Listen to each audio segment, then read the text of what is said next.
India post GDS vacancy 2023 का form आप mobile से कैसे भर सकते हैं, आज की वीडियो में कंप्लीट डिटेल में जानेंगे। इस वैकेंसी में लगभग 12,828 पोस्ट है और अगर आपने 10वीं पास कर रखी है तो आप फॉर्म भर सकते हैं। एज क्राइटेरिया की बात करें तो कम से कम आपकी उम्र 18 साल होनी चाहिए और मैक्सिमम उम्र अगर आपकी 40 साल है तो आप फॉर्म भर सकते हैं। इसी के साथ यहाँ पर 22/5/2023 से ये फॉर्म शुरू हो चुके हैं और 16/6/2023 तक ये फॉर्म चलेंगे।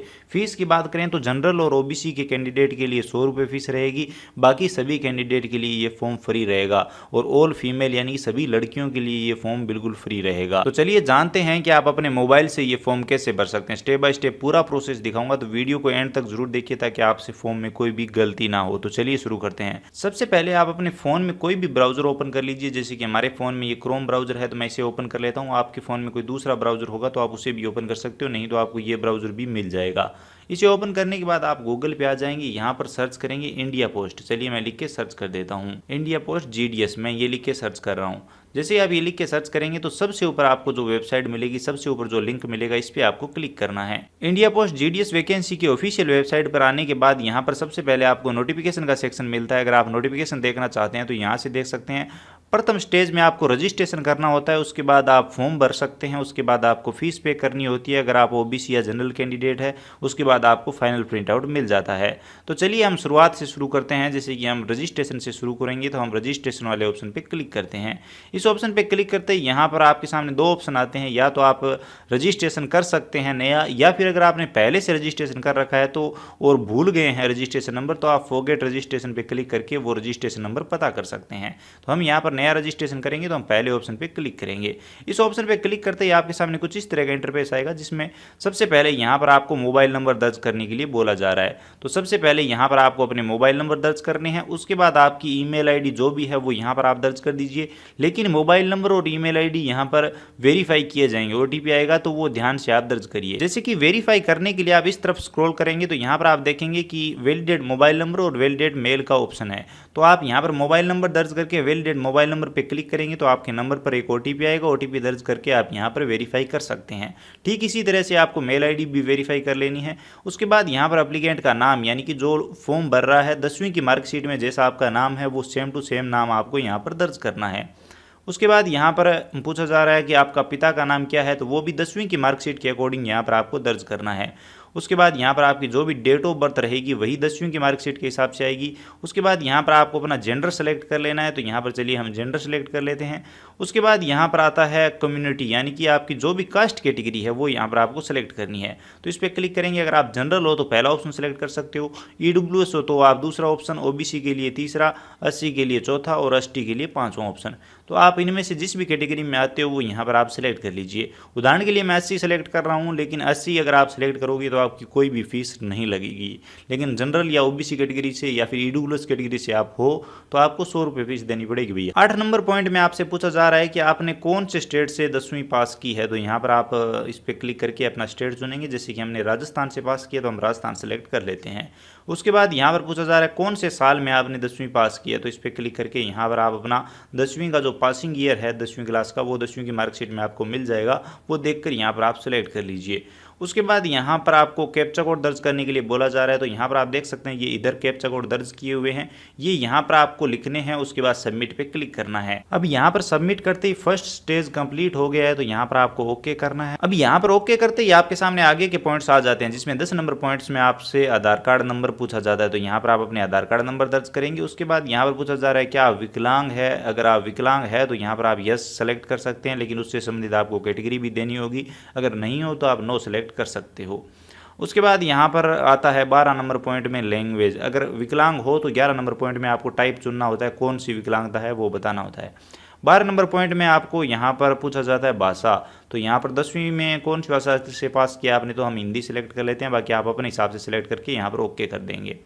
उसके बाद यहाँ पर आता है 13 नंबर पॉइंट, जिसमें आपसे पूछा जाता है कि आप पहले से कोई जॉब करते हो या फिर नहीं, तो हम बेरोजगार है तो हम यहाँ पर नो कर देते हैं। 13 नंबर पॉइंट में अगर आपके पास कोई जॉब है तो आप उससे संबंधित यहाँ पर एनओसी दे सकते हो, बता सकते हो। अब 14 नंबर पॉइंट में आपको फोटो अपलोड करना है, जो जेपीजी फॉर्मेट में होना चाहिए, साइज 50 KB से कम होना चाहिए और 200 DPI में आप स्कैन कर सकते हो। अगर आप कंप्यूटर से कर रहे हो तो ये 200 DPI काम आता है, वैसे इसकी कोई ज़रूरत नहीं है।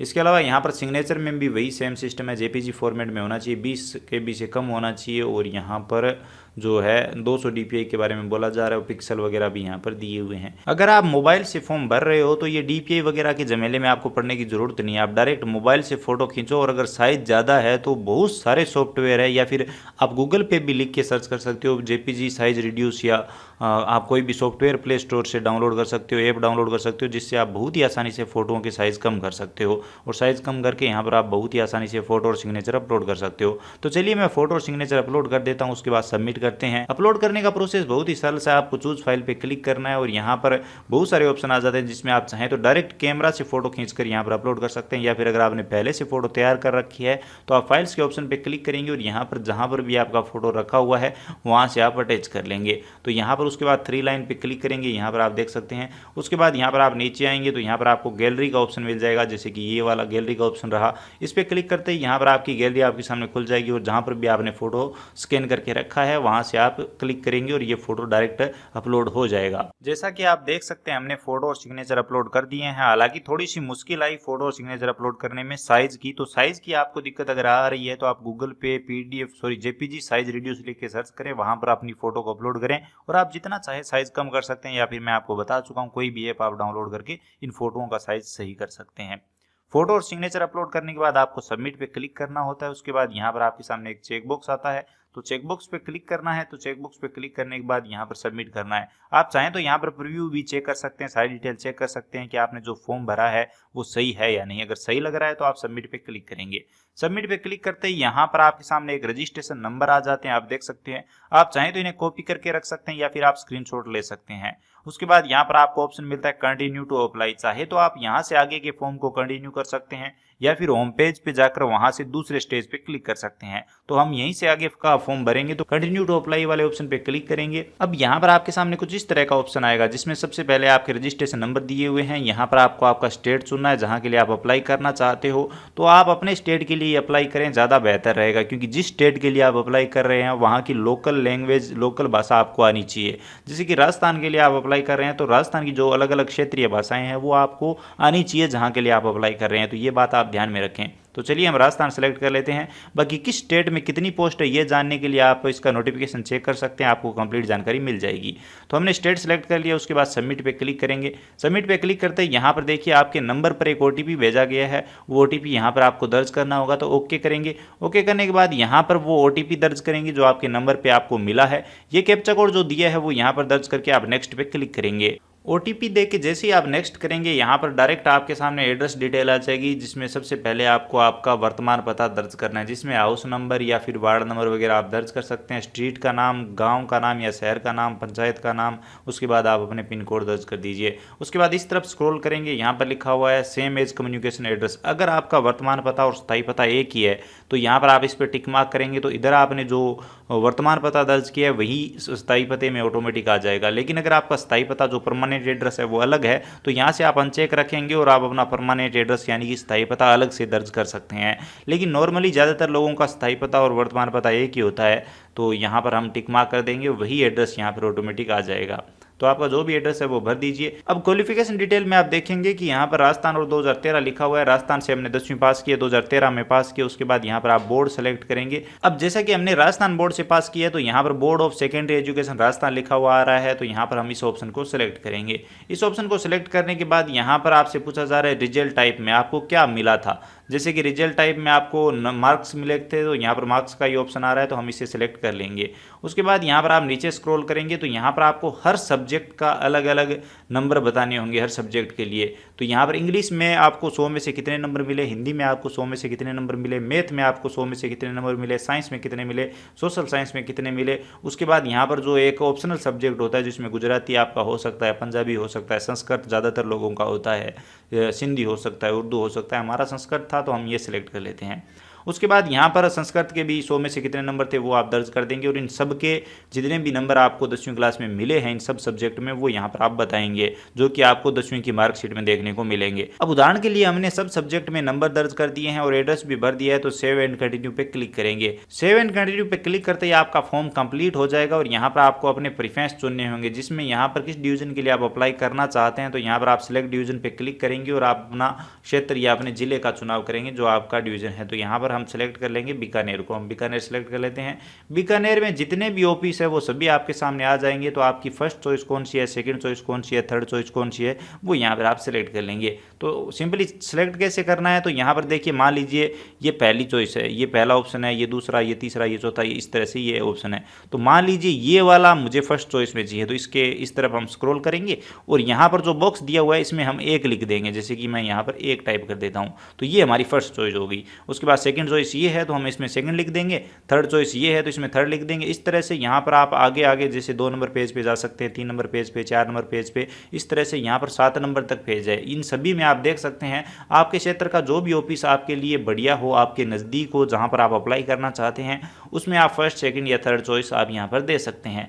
जैसे कि मैं यहाँ पर दे देता हूँ, पहले मैं यहाँ पर उदाहरण के लिए फॉर्म भर रहा हूँ तो यहाँ पर हम 10 तक इनमें दे देते हैं अपने हिसाब से। बाकी आप चाहें तो यहाँ पर 7 जितने पेज है इसमें लगभग मैं बता देता हूँ कितने ऑफिस दिए हुए हैं। जैसे कि यहाँ पर आप देख सकते हैं 62 ऑफिस यहाँ पर दिए हुए हैं। तो इन 62 के 62 में आप फर्स्ट, सेकंड करके 62 तक चॉइस भर सकते हैं। अब ये प्रेफरेंस बनने के बाद आपको यहाँ पर नीचे स्क्रॉल करना है, तो यहाँ पर आपको सेव एंड प्रोसीड का ऑप्शन दिखाई देगा, इस पर आप क्लिक करेंगे। इस पर जैसे ही क्लिक करेंगे आप देखेंगे please check your all declaration, तो इस पर क्लिक करेंगे, ओके करेंगे, मतलब आपको यहाँ पर चेकबॉक्स पे क्लिक करना होगा। तो इसके लिए यहाँ पर आप देखिए एक छोटा सा चेकबॉक्स दिया हुआ है जो आपको दिखाई नहीं दे रहा होगा, इस पर हमें क्लिक करना है। तो इस पर हमने क्लिक कर दिया। अब हम सेव एंड प्रोसीड करते हैं। तो अब हम जैसे ही सेव एंड प्रोसीड पे क्लिक करेंगे तो आप देखेंगे कि आपका फॉर्म सक्सेसफुली सबमिट हो चुका है। तो यहाँ पर हम ओके कर देते हैं। ओके करने के बाद आप देख सकते हैं फाइनल प्रिंट आउट हमारे सामने आ चुका है। तो इसका प्रिंट आउट लेने के लिए आप नीचे स्क्रॉल करेंगे, यहाँ पर आप देख सकते हैं आपको प्रिंट का ऑप्शन मिल रहा है। इस पर क्लिक करके आप डायरेक्ट यहाँ पर प्रिंट आउट निकाल सकते हैं, यानी कि आप सेव करके रख सकते हैं। अभी इसमें प्रिंट आउट नहीं आया, बाकी आप चाहें तो स्क्रीनशॉट भी ले सकते हैं।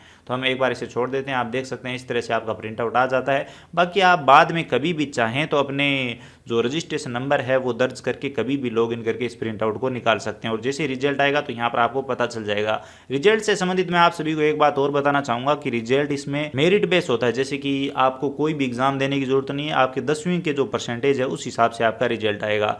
तो चांस है कि अगर आपके अच्छे परसेंटेज है तो आपको जरूर फॉर्म भरना चाहिए, हो सकता है आपका सिलेक्शन हो जाए। तो जरूर ट्राई करिए, अपने मोबाइल से आप फॉर्म भर सकते हो।